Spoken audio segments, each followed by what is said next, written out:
Good morning students.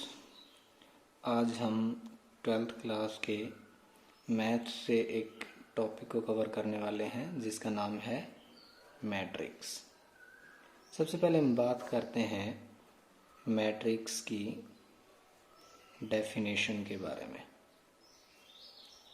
तो आप सबको पता होना चाहिए कि हम मैट्रिक्स को डिफाइन कर सकते हैं एक ऑर्डर्ड रेक्टेंगुलर अरेंजमेंट ऑफ, यानी कि ऑर्डर्ड रेक्टेंगुलर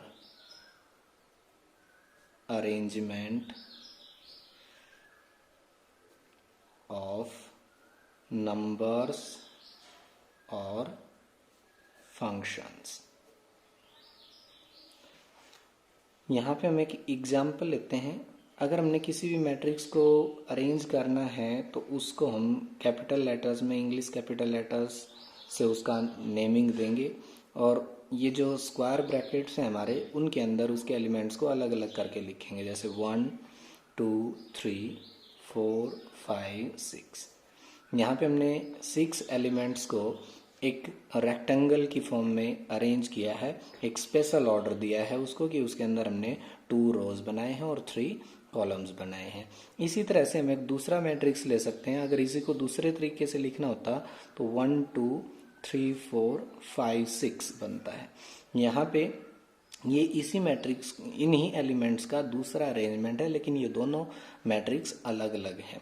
तो अब बात करते हैं मैट्रिक्स के अंदर ऑर्डर कि ऑर्डर क्या होता है। अगर हम किसी मैट्रिक्स को रिप्रेजेंट करते हैं, अगर कोई मैट्रिक्स है, इफ ए मैट्रिक्स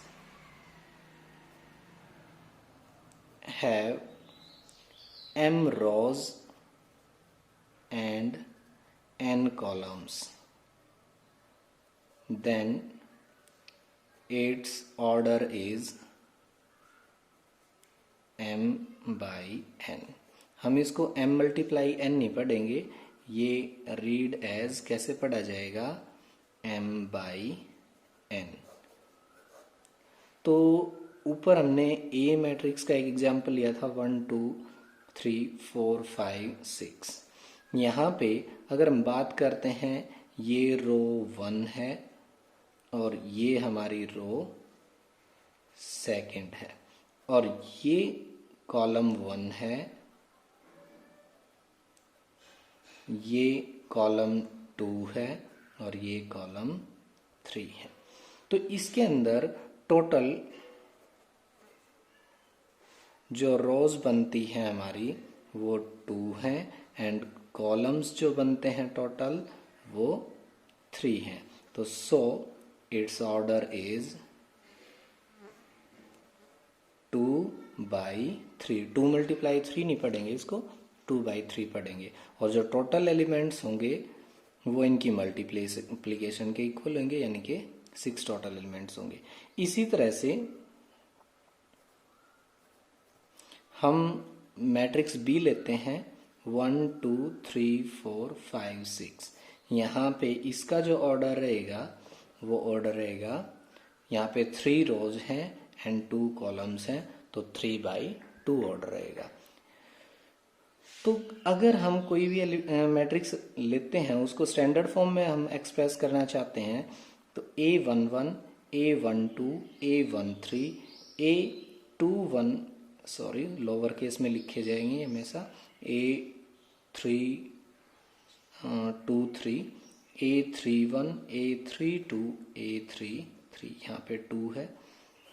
तो ये जो मैट्रिक्स हमने लिखा है, यहाँ पे 3 रोज हैं और 3 कॉलम है, तो ये 3 by 3 ऑर्डर का एक मैट्रिक्स है। और ये किसी भी मैट्रिक्स की 3 by 3 ऑर्डर की किसी भी मैट्रिक्स की स्टैंडर्ड फॉर्म होती है। स्टैंडर्ड फॉर्म में जो एलिमेंट्स होते हैं उनको रिप्रेजेंट करने के लिए हम लोअर केस का यूज करते हैं।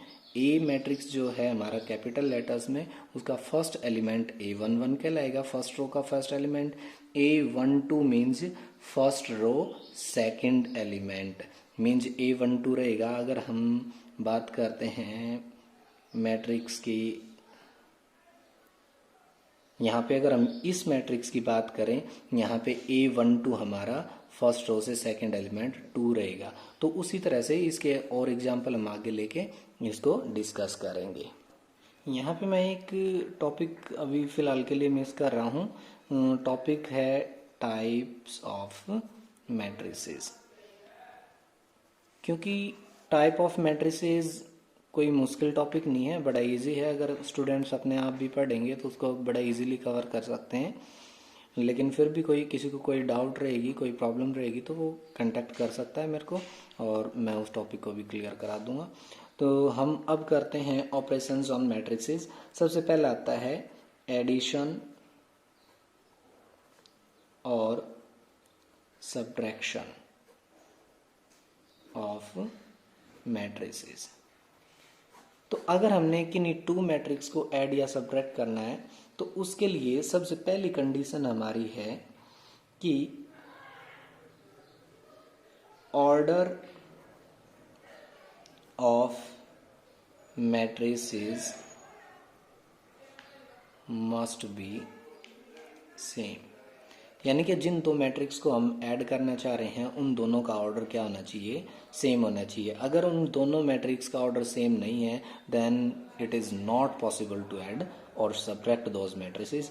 हम एक एग्जांपल लेते हैं, बड़ा इजीली केवल एक एग्जांपल के थ्रू ही करेंगे। बाकी जो क्वेश्चंस होंगे, एक्सरसाइज है, वो आप सब खुद ट्राई करेंगे। मैं एक सिंपल एग्जांपल के थ्रू आप सबको समझा देता हूँ कि किस तरह से हमने उसको ऐड और सब्ट्रैक्ट करना है। 5 0 3, जैसे हम एक ये मैट्रिक्स लेते हैं 2/3 ऑर्डर में, और एक बी मैट्रिक्स लेते हैं, वो भी हमें 2/3 ऑर्डर में ही लेना पड़ेगा। 3 2 3 4 5 6। अब अगर हम A प्लस बी मैट्रिक्स करना चाहते हैं, इन दोनों मैट्रिक्स को ऐड करना चाह रहे हैं, तो मीन्स 5 3 4 5 0 3 प्लस 3 2 3 5 4 6। तो करना क्या होता है कि हम केवल उनके कॉरस्पॉन्डिंग एलिमेंट्स को ही ऐड करेंगे। Means 5 plus 3, 3 plus 2, 4 plus 3। Next second row को सेकेंड रो के एलिमेंट्स में ऐड करेंगे, फर्स्ट रो के एलिमेंट्स फर्स्ट रो में ऐड हो चुके हैं। तो 5 प्लस 4, 0 प्लस 5 एंड 3 प्लस 6। तो हमारा आंसर बनेगा 5 plus 3 8, 3 plus 2 5, 4 plus 3 7, 5 plus 4 9, 0 plus 5 5, 3 plus 6 9। ये हमारा एडिशन हो गया 2 मैट्रिक्स का। उसी तरह से अगर हमने सब्ट्रैक्ट करना होता तो इसी तरह से कॉरस्पॉन्डिंग एलिमेंट्स को हम सब्ट्रैक्ट करेंगे। 5 minus 3, 3 minus 2, 4 minus 3, 5 minus 4, 0 minus 5 and 3 minus 6, and answer will be 2, 3 minus 2 1, 4 minus 3 1, 5 minus 4 1, 0 minus 5 minus 5, 3 minus 6 minus 3। तो ये था एडिशन और सब्ट्रैक्शन ऑफ मैट्रिसेस। अब हमारा नेक्स्ट जो ऑपरेशन जाता है वो multiplication of a matrix by a scalar।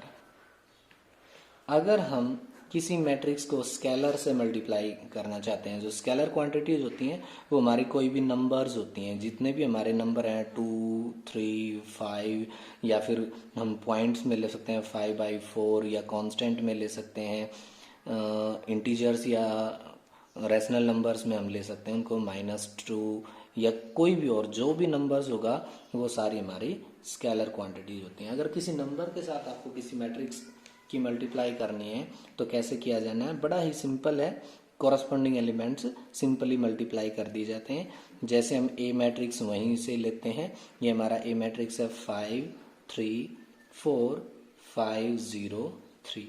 अगर हमने ए मैट्रिक्स को 5 से मल्टीप्लाई करना है, 5 मल्टीप्लाई ए यानी कि 5a, आप इसका एक नया नेम भी दे सकते हैं। बी मैट्रिक्स है जो कि 5a की इक्वल है, तो बी मैट्रिक्स सपोज कर सकते हैं। नहीं तो हमने क्या किया है, मैट्रिक्स ए को 5 से मल्टीप्लाई। तो किस तरह किया जाएगा, 534,503।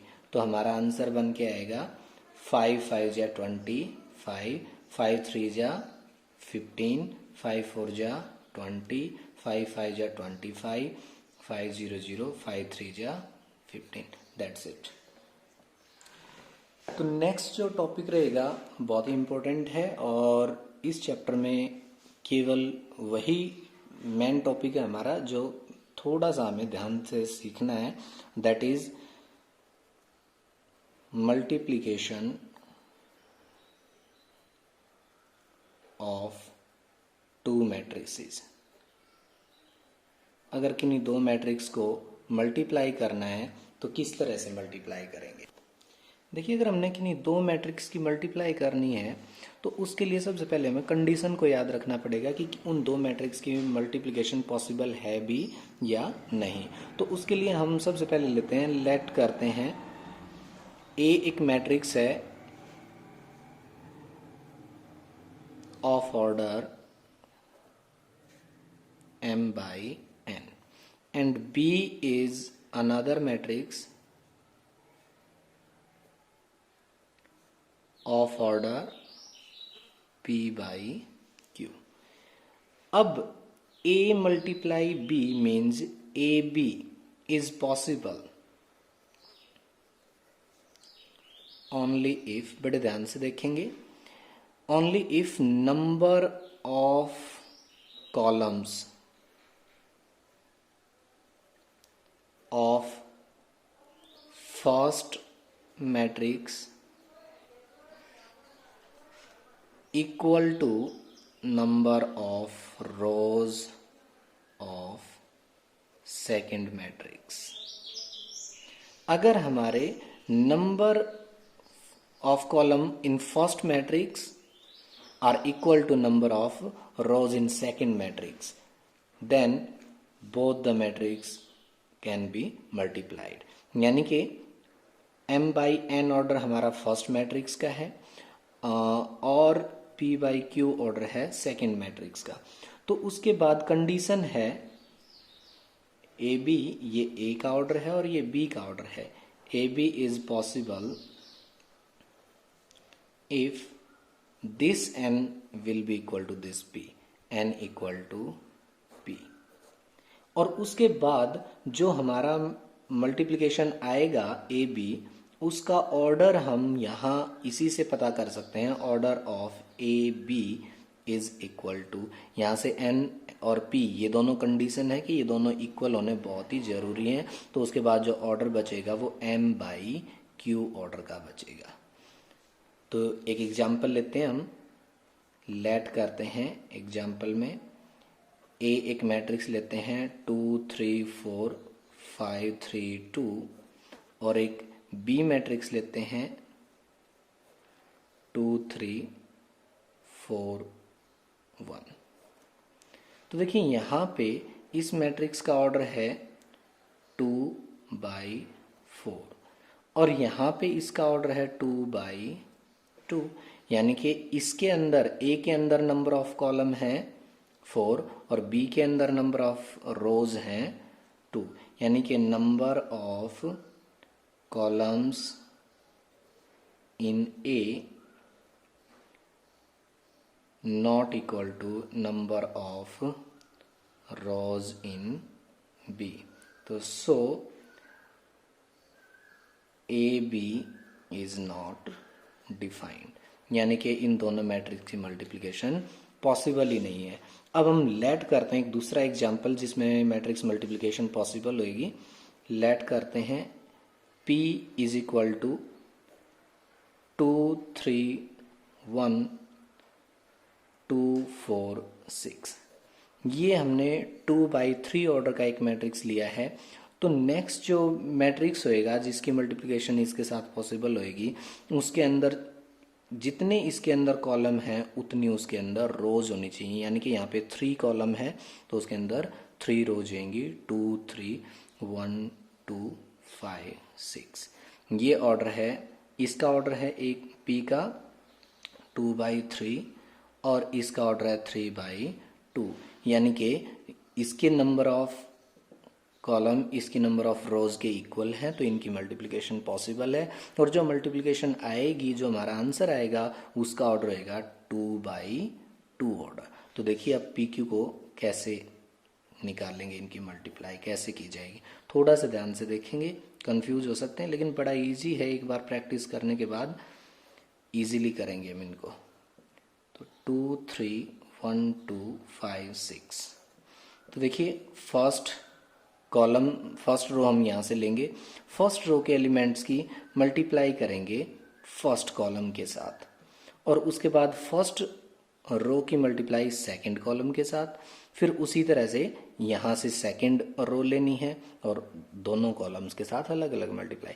तो देखिए हम स्टार्टिंग में फर्स्ट रो लेते हैं, इस फर्स्ट रो की फर्स्ट कॉलम से मल्टीप्लाई करते हैं, यानी कि फर्स्ट एलिमेंट की फर्स्ट से, सेकंड की सेकंड से, थर्ड की थर्ड से, और उनको सिंपली ऐड करते हुए चलेंगे। अगर बीच में प्लस माइनस के साइन है तो उनके अकॉर्डिंग साइन चेंज होते रहेंगे। जैसे 2 की मल्टीप्लाई 2 से, 2 मल्टीप्लाई 2, फिर प्लस का साइन, 3 मल्टीप्लाई 1, फिर प्लस का साइन, फिर 1 मल्टीप्लाई 5, दैट्स इट। यानी कि फर्स्ट रो की मल्टीप्लाई फर्स्ट कॉलम से, तो हमारी जो आंसर है, जो मल्टीप्लिकेशन है, उसकी फर्स्ट रो का फर्स्ट एलिमेंट बन जाएगा। और फर्स्ट रो की मल्टीप्लाई सेकंड कॉलम से means 2 multiply 3, 2 multiply 3 and this 3 multiply 2 plus 3 multiply 2 and 1 multiply 6 plus 1 multiply 6। अब देखिए फर्स्ट रो की हमने मल्टीप्लाई करी फर्स्ट कॉलम से, फर्स्ट रो की मल्टीप्लाई करी सेकंड कॉलम से। अब हम सेकंड रो लेते हैं, सेकंड रो की फर्स्ट कॉलम से, सेकंड रो की मल्टीप्लाई सेकंड कॉलम से, then 2 multiply 2, first row second row की फर्स्ट कॉलम से, 2 multiply 2, 4 multiply 1 plus 6 multiply 5। Next second row second column, 2 multiply 3 plus 4 multiply 2 plus 6 multiply 6। तो अब इसको arrange कर लेते हैं। तो मैं नेक्स्ट पेज पे इसको मल्टीप्लाई करूँगा, 2 मल्टीप्लाई 2 ये 4, 3 प्लस 5, ये नेक्स्ट पेज पे लिख रहा हूँ मैं, उसके बाद देखते हैं। तो देखिए उनको मल्टीप्लाई करने के बाद हमारा रिजल्ट ये आएगा। अब इनको डायरेक्ट ऐड करने के बाद हमारा आंसर आ जाएगा 4 प्लस 3 7 प्लस 5 12, देन 6 plus 6 plus 6 18 and 4 plus 4 8 and 30 38, 6 plus 8 14, 14 plus 36 50। ये हमारे दोनों मैट्रिक्स की मल्टीप्लाई होगी। तो एक और एग्जाम्पल मैं लेता हूँ, उस एग्जाम्पल के थ्रू चलिए अब खुद ट्राई करके देखना। अगर प्रॉब्लम रहता है तो आप मेरे से कांटेक्ट कर सकते हैं, और उसके बाद मैं इनके और एग्जाम्पल लेके आपको क्लियर करा देता हूँ। अब नेक्स्ट टॉपिक पे आते हैं। तो हमारा नेक्स्ट टॉपिक है ट्रांसपोज ऑफ अ मैट्रिक्स। बहुत ही सिंपल सा टॉपिक है, मैट्रिक्स मल्टीप्लिकेशन जिसको क्लियर हो जाएगा उसके लिए तो इस चैप्टर में बिल्कुल कुछ नहीं है, बिल्कुल इजी चैप्टर है। ट्रांसपोज देखिए बड़ा सिंपल है। अगर if A is a m by n ordered matrix, then matrix obtained by interchanging its rows and column is called its transpose, and is denoted by as a dash और a t। ये हमारा या तो इसको a dash से represent कर सकते हैं या a t a ट्रांसपोज से, लेकिन हम बुक के अंदर a डैश का यूज किया हुआ है तो a डैश सिंबल का यूज करेंगे यहाँ पे। तो हम एक एग्जांपल लेते हैं। a अगर हम लेते हैं 1 2 3 4 5 6, तो इसका जो ट्रांसपोज रहेगा A transpose will be equal to, जो हमारी फर्स्ट रो है उसका फर्स्ट कॉलम बना देना है, और जो सेकंड रो है उसको सेकंड कॉलम। तो फर्स्ट रो के लिए फर्स्ट कॉलम ऐसे 1 2 3, सेकंड रो 4 5 6, यानी कि जो रो थी उसको कॉलम में बदल देना है, जो कॉलम है उसको रो में। हम यहाँ पे एक बात नोट करते हैं कि अगर हमारा फर्स्ट मैट्रिक्स जैसे इसका ऑर्डर 2/3 है, तो जो इसका ट्रांसपोज होगा उसका ऑर्डर 3/2, ऑर्डर रिवर्स हो जाएगा, क्योंकि हमने रोज और कॉलम्स को इंटरचेंज किया है, तो इसलिए इसका ऑर्डर भी रिवर्स हो जाएगा। बाकी इसके अंदर कुछ नहीं है, इसकी कुछ सिंपल सी प्रॉपर्टीज हैं, एक बार लिख देता हूँ, मैं बता देता हूँ। ट्रांसपोज के अंदर जो फर्स्ट प्रॉपर्टी है कि अगर हम किसी ट्रांसपोज का अगेन ट्रांसपोज करेंगे तो हम वापस से उस ए मैट्रिक्स पे चले जाएंगे, हमें वही मैट्रिक्स ए मिलेगा। तो यहाँ पे सेकंड प्रॉपर्टी है k multiplied by A and then it's transpose, यानी कि अगर हम किसी मैट्रिक्स ए को k से मल्टीप्लाई करते हैं और फिर उसका ट्रांसपोज करते हैं, तो वो इक्वल रहेगा कि हम पहले a का ट्रांसपोज कर लें और उसकी k से मल्टीप्लाई कर दें। दोनों एक ही बात है, या फिर आप पहले मैट्रिक्स की मल्टीप्लाई करो और फिर ट्रांसपोज करो, या फिर पहले आप ट्रांसपोज करो और फिर मैट्रिक्स की k कांस्टेंट से मल्टीप्लाई करो, तो उससे कोई फर्क नहीं पड़ेगा, आंसर सेम रहेगा। तो नेक्स्ट हमारी प्रॉपर्टी आती है एडिशन सब्ट्रैक्शन से रिलेटेड, a प्लस बी अगर हम दोनों को ऐड करके उसका ट्रांसपोज करते हैं तो वो इक्वल रहेगा a transpose plus b transpose के लिए, यानी कि हम पहले दोनों के ट्रांसपोज लेके तब ऐड करें, या फिर दोनों को पहले ऐड करके फिर ट्रांसपोज लें, दोनों का सेम रिजल्ट रहेगा। तो लास्ट प्रॉपर्टी है a minus b transpose, and हम यहाँ पे करते हैं a transpose minus b transpose, यानी कि दोनों को पहले सब्ट्रैक्ट कर लें, a में से b को सब्ट्रैक्ट करें और फिर ट्रांसपोज लें, या फिर आप a ट्रांसपोज पहले ले लें, b ट्रांसपोज ले लें और a ट्रांसपोज से b ट्रांसपोज को सब्ट्रैक्ट करें, तो आंसर सेम रहेगा। एक लास्ट प्रॉपर्टी रहती है, इंपॉर्टेंट भी है, कि अगर मल्टीप्लाई है दो मैट्रिक्स की और उसका ट्रांसपोज आपने लेना है तो वो इक्वल रहेगा। यहाँ पे ये प्रॉपर्टी ध्यान से देखना है कि इसको रिवर्स ऑर्डर में लिया जाएगा, बी ट्रांसपोज पहले और ए ट्रांसपोज बाद में, यानी कि अगर मल्टीप्लाई करके ट्रांसपोज करना है तो ए की बी से मल्टीप्लाई करेंगे और फिर उसका ट्रांसपोज, और आंसर इक्वल रहेगा। अगर हम दोनों का अलग अलग ट्रांसपोज करते हैं तो बी ट्रांसपोज की मल्टीप्लाई ए ट्रांसपोज के साथ की जाएगी। तो आपको ये बात ध्यान रखनी चाहिए, मैट्रिक्स जो मल्टीप्लिकेशन थी मैंने केवल मल्टीप्लाई करना सिखाया था, वहाँ पे मल्टीप्लिकेशन की भी कुछ प्रॉपर्टीज थी। उसके अंदर मैट्रिक्स मल्टीप्लिकेशन के अंदर जो मल्टीप्लिकेशन है इज नॉट कॉम्यूटेटिव,